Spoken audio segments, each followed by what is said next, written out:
Naniniwala ang mga residente ng Barangay Kimaya, Hasaan, Misamis Oriental na si Pastor Polo C. Kibuloy lamang ang may kakayahan at katatagan upang maisakatuparan ang matagal nang pinapangarap na adhikain na zero corruption sa buong bansa. Bunga ng kanyang matibay na paninindigan, walang bahid na pamumuno at tapat na paglilingkod. Si Kyra Valenzuela magbabalita live. Magandang gabi, Kyra. Magandang gabi ka, partner. Isa ang Barangay Kimaya sa maraming bayan ng lungsod ng Hasaan, Misamis Oriental na uhaw at matagal nang nagnanais na maisaayos muli ang bansang Pilipinas. Tulad noong kapanahunan pa ni dating Pangulong Rodrigo Duterte. Sa gitna ng patuloy na paglala ng problema sa korupsyon at iligal na droga, matibay ang paniniwala ng mga residente na hindi tradisyonal na politiko ang solusyon. Dahil sa kabila ng dami ng mga nakaupong politiko, wala ni isa ang tunay na nakapansupot sa mga salot na ito sa bayan.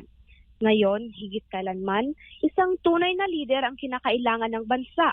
Lider na walang pansariling interes, may busilak na layunin at may konkretong pruweba ng paglilingkod. Sa paningin ng mga taga-Hasaan, si Pastor Apollo Kibuloy ang huwara ng ganitong uri ng pamumuno.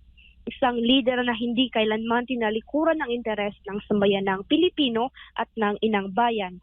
Malinaw para sa mga lumahok sa pagtitipon na si Pastor Apollo Kibuloy ang siyang makapaghahatid ng tunay na pagbabago at makapagbabalik ng dangal sa pamahalaan.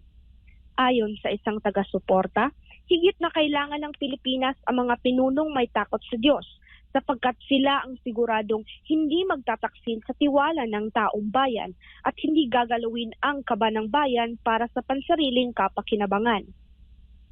Naniniwala ako kasi tayong lahat ay ang ating pakitungo ay para sa magandang kinabukasan ng ating bayan. So kahit anong religion, okay yan. Kaya ang religion hindi yan hadlang. Basta kay ang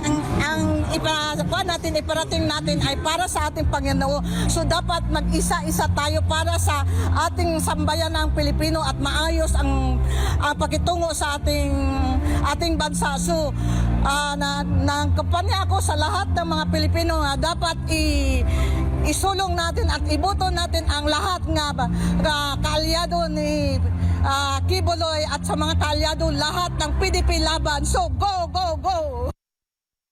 Ay siyempre lahat naman ng Pilipino ay gustong-gusto yung sinusulong niya na zero corruption kasi yun naman talaga ang dapat na maging senador, no? Yung hindi nangungurakot.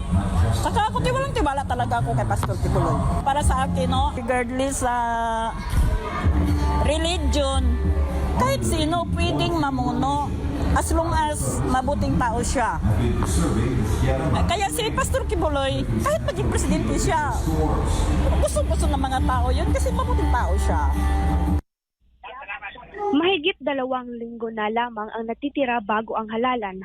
Pero ang ingay ng pagsuporta para kay Senator Pastor Apollo Kibuloy ay dumodoble dito sa Misamis Oriental.